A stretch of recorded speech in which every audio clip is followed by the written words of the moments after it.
નમસ્તે મારા મિત્રો. TAT secondary, TAT higher secondary અને ટેટ 2 પરીક્ષા માટે અતિ મહત્વનો ટોપિક એવો માઇક્રો ટીચિંગની આપણે ચર્ચા કરવાના છે.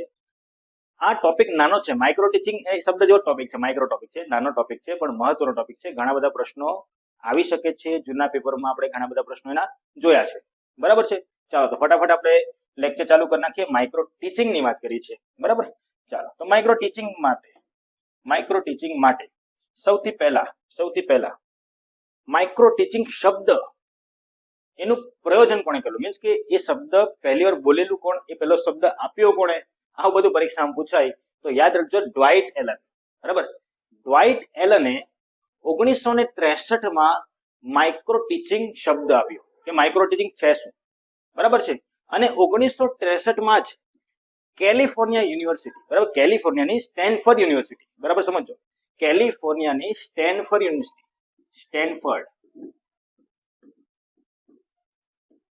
બરાબર, સ્ટેનફર્ડ યુનિવર્સિટીમાં માઇક્રો ટીચિંગ શરૂઆત થઈ.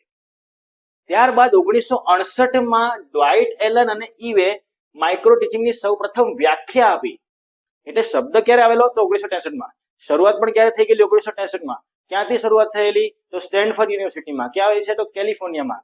અને એની વ્યાખ્યા કોણે આપી તો એ જ ડ્વાઇટ એલન અને ઈવે 1968. બરાબર છે. ચાલો બીજો મહત્વનો પ્રશ્ન, ભારતમાં માઇક્રો ટીચિંગની શરૂઆત કોણે કરેલી તો ડી તિવારી. બરાબર. ડી તિવારીએ 1967 ભારતમાં માઇક્રો ટીચિંગની શરૂઆત કરી. તો માઇક્રો ટીચિંગ છે શું, એના માટે પ્રશ્ન જે પૂછાઈ ગયેલો છે આપણે ટેટમાં તેની વાત કરીએ. જો કે માઇક્રો ટીચિંગ થી શિક્ષણની કઈ બાબત હસ્તગત કરવામાં આવે છે. જો બરાબર સમજો, કઈ બાબત હસ્તગત કરવામાં આવે એટલે કઈ બાબત શીખવવામાં આવે. બરાબર છે. ઓકે. શિક્ષણની પદ્ધતિ એ પણ નહીં આવશે, શિક્ષણના સૂત્ર એ પણ નહીં આવશે, શિક્ષણની પ્રયુક્તિ એ પણ નહીં આવશે. શું આવશે તો શિક્ષણના કૌશલ્યો આવશે. શિક્ષણના કૌશલ્યો. માઇક્રો ટીચિંગ એટલે કૌશલ્યો પર ધ્યાન રાખવાનું. આ બરાબર યાદ રાખજો. માઇક્રો ટીચિંગ એટલે કૌશલ્ય પર ધ્યાન રાખવાનું, શીખવવાના કૌશલ્ય પર. બરાબર છે. ઓકે, ક્લિયર છો માઇક્રો ટીચિંગ? બાકી આ તમે બધા ઓપ્શન તમે જોવો તો બધા જ સાચા લાગે આપણને, પણ યાદ રાખજો માઇક્રો ટીચિંગ એટલે કૌશલ્ય યાદ રાખવાના, કૌશલ્ય. ઓકે, ડન, ક્લિયર છો કે? બરાબર. તો પહેલી સ્લાઇડ આપણે પૂરી કરી. બીજી સ્લાઇડની વાત કરીએ તો બીજી સ્લાઇડમાં માઇક્રો ટીચિંગ અને એના સોપાન આપેલા છે આપણને. બરાબર. આ ઘણા બધા પ્રશ્નો પૂછાય એમાંથી પણ. જો આ પેજમાંથી પણ ઘણા બધા પ્રશ્નો પૂછાય એવું છે. ઓકે, ચાલો. માઇક્રો ટીચિંગ એટલે શું? નાના પાયા પરનું શિક્ષણનું આયોજન. આ ધ્યાન આપજો. સૂક્ષ્મ અધ્યાપન અને બીજું પૃથ્થકરણની એવી રીત કે જેમાં અધ્યાપન કૌશલ્યનો શું થાય છે, અભ્યાસ થાય છે. આ પૃથ્થકરણની એવી રીત છે. પૃથ્થકરણ એટલે શું તો છૂટા પાડો. મિત્રો બરાબર સમજો, તમારે અહીં આખો પાઠ નથી ભણાવવાનો, તમારે પાઠમાંથી એક નાનકડો ટોપિક લેવાનો છે, એકદમ નાનકડો ટોપિક. એ નાનકડા ટોપિક પર માઇક્રો ટીચિંગ આપવાનું છે. અને માઇક્રો ટીચિંગ બી ક્યાં આપવાનું છે? તમે બધા બીએડ કર્યું, બરાબર. તો બીએડમાં આપણા ગ્રુપ, આપણા જે સહપાઠીઓ છે 5 થી 6 જણા કે 10 જણા, એટલા ગ્રુપની વચ્ચે તમારે માઇક્રો ટીચિંગ આપવાનું. અને બધા અનુભવ કરેલો છે માઇક્રો ટીચિંગનો. ઓકે, ક્લિયર છો કે? એટલે માઇક્રો ટીચિંગ માટે જો વિધાન સ્વરૂપે પૂછાય પ્રશ્ન તો આપણે પ્રશ્ન પૂછાય કે માઇક્રો ટીચિંગ એટલે શું તો નાના પાયા પરનું શિક્ષણનું આયોજન, અથવા તો સૂક્ષ્મ અધ્યાપન, અથવા તો પૃથ્થકરણની એવી રીત કે જે અધ્યાપન કૌશલ્ય, જો પાછો કૌશલ્ય એવો છે ને. ઓકે, ક્લિયર છો? જો 3 વિધાન આપેલા તો બધા જ સાચા છે, તો પછી બધા જ સાચા છે.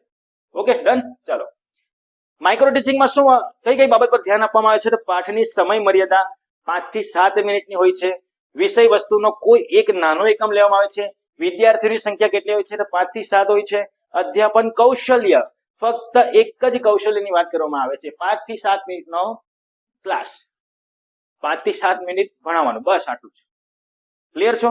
તો તમને સવાલ કેવી રીતે પૂછાય કે માઇક્રો ટીચિંગમાં જે પાઠ છે એ કેટલા મિનિટનો આપવામાં આવે છે તો 5 થી 7. પણ જો એમ કે માઇક્રો ટીચિંગની પ્રક્રિયા કેટલા મિનિટ છે, આખી પ્રક્રિયા, ત્યારે તમારો જવાબ શું આવશે? 36 મિનિટ. બરાબર, 36 મિનિટ. માઇક્રો ટીચિંગની પૂરી પ્રક્રિયા કેટલી મિનિટની છે? 36 મિનિટની છે. કેવી રીતે તો જો અહીંયા ચક્ર આપ્યું છે, માઇક્રો ટીચિંગનું સૂક્ષ્મ ચક્ર. એના 6 સોપાન જોઈ લો. કયા? તો સૌથી પહેલા સૂક્ષ્મ પાઠનું શું કરવાનું? આયોજન કરવાનું. ત્યારબાદ શિક્ષણ કાર્ય કરવાનું, એટલે કે ભણાવવાનું. કેટલી મિનિટ તો 5 થી 7 મિનિટ ભણાવવાનું. ત્યારબાદ પ્રતિપોષણ એટલે શું કે તમારા સાથે જે તમારા સહપાઠીઓ બેસેલા છે એ તમને જણાવશે કે હજુ આમાં શું સુધારવાનું છે. અથવા તો કઈ વસ્તુ આમાંથી ઉમેરવાની છે, કઈ વસ્તુ કાઢવાની છે, આ પાઠ આયોજનમાં કયો બદલાવ લાવવાનો છે, એ સૌથી પહેલી પ્રક્રિયા થશે. ત્યારબાદ તમે પાછું એનું પુનઃ આયોજન કરશો. પુનઃ આયોજન બાદ તેનું પાછું પુનઃ શિક્ષણ કરાવશો. પુનઃ શિક્ષણ બાદ ફરીથી એનું પુનઃ પુષ્ટિ થશે. આ વખતે સિમ્પલ વાત છે કે અહીં જે તમને જે તમારા રિવ્યુ મળેલા હતા, જેવા રિવ્યુ મળેલા તેવા, બરાબર, એના કરતા સારા જ રિવ્યુ મળવાના. કેમ? કારણ કે તમારી જે ખામી છે તે તમને ખબર પડી ગઈ અને તમે એના પર કામ કર્યું, ફરી પાઠ આપ્યો તો તમારા રિવ્યુ કેવા આવવાના? સારા જ આવવાના. અહીં તમારામાં કૌશલ્યનો શું થઈ ગયો? વિકાસ થઈ ગયો. તમે પાઠ આપવાના કૌશલ્યનો શું થયો? વિકાસ થયો એમ કહેવાય. બરાબર છે? ક્લિયર છો? સ્ટેપ યાદ રહેશે. પહેલું પાઠ આયોજન, ત્યારબાદ શિક્ષણ કાર્ય, ત્યારબાદ પ્રતિપુષ્ટિ, ફરી પુનઃ આયોજન, પુનઃ શિક્ષણ કાર્ય, પુનઃ પ્રતિપુષ્ટિ. ઓકે, ક્લિયર છો કે? બરાબર. આખી પ્રક્રિયા કેટલા મિનિટની છે? 36 મિનિટની. ડન. ઓકે. પણ તમને એમ પૂછે કે શિક્ષણ કાર્ય કેટલી મિનિટનું? તો 5 થી 7 મિનિટનું. પણ આખી પ્રક્રિયા કેટલા મિનિટની? તો 36 મિનિટની.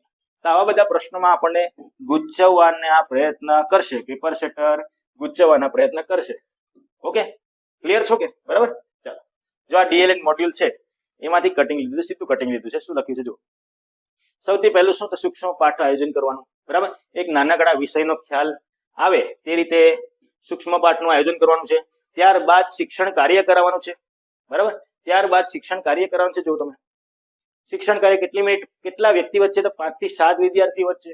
હવે મોડ્યુલની અંદર જ લખેલું છે એટલે આપણો જવાબ આવો જ આવશે. બરાબર છે. ત્યારબાદ પ્રતિપુષ્ટિ એટલે શું?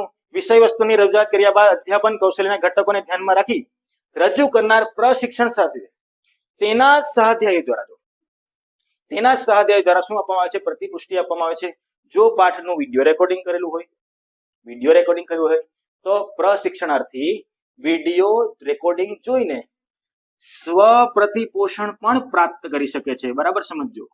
અહીં જરૂરી નથી કે સામેવાળા વ્યક્તિ જ આપણને પ્રતિપુષ્ટિ આપે, આપણે પણ એનું વિડીયો રેકોર્ડિંગ દ્વારા સ્વ પ્રતિપોષણ પ્રાપ્ત કરી શકીએ છીએ. તો કદાચ આવું પૂછાય જાય માઇક્રો ટીચિંગમાં જે તાલીમાર્થી છે, બરાબર, પ્રશિક્ષણાર્થી છે, એ પ્રતિપુષ્ટિ કેવી રીતે લઈ શકે છે? તો સ્વાધ્યાય દ્વારા. વિધાન 1. વિધાન 2. સ્વ પ્રતિપુષ્ટિ. હવે તમને પૂછે માત્ર એક સાચું, બંને સાચું, બંને ખોટું કે બીજું સાચું? અરે તો એ બંને સાચા આવશે. ઓકે, ક્લિયર છો કે ભાઈ? ઓકે, ચાલો. તો પુનઃ આયોજન, આ બધું તમારું ડીએલએડ મોડ્યુલમાં આપેલું જ છે અને આપણે એમાંથી જ વધારે કરવાનું. કારણ કે એમાં શું છે, જે સીધી વાત છે, સાચી વાત છે, અને મોટે ભાગે એમાં જે આપેલા આંકડા છે એને જ સાચા ગણે છે આ લોકો. બરાબર છે? ઓકે, એટલે એના પર ખાસ ધ્યાન આપજો. આ છેલ્લી સ્લાઇડ પર વ્યાખ્યાઓ આપી છે. બરાબર, વ્યાખ્યાઓ આપી છે. કોણે વ્યાખ્યા આપી? તો 1968માં બુશ એણે માઇક્રો ટીચિંગની વ્યાખ્યા આપી, તે લખી છે. માઇક્રો ટીચિંગ એક નિયંત્રિત વ્યવહાર પદ્ધતિ છે કે જે વિશિષ્ટ શિક્ષણ વ્યવહાર પર ધ્યાન કેન્દ્રિત કરે છે. Okay, done. ચાલો, ત્યારબાદ ડોક્ટર કુલકર્ણીએ પણ 1986માં વ્યાખ્યા આપી છે. બરાબર છે? તો આ 3 વ્યાખ્યા, એમ તો વ્યાખ્યા નથી પૂછાતી, પણ છતાં એકવાર આપણે કરી જવાનું. એના સિવાય ઘણું બધું પૂછાવા લાયક છે જે આગળની સ્લાઇડમાં આપણે જોઈએ. બરાબર છે? ઓકે, તો આજનો આ ટોપિક માઇક્રો ટીચિંગ એ આપણે પૂરો કરીએ.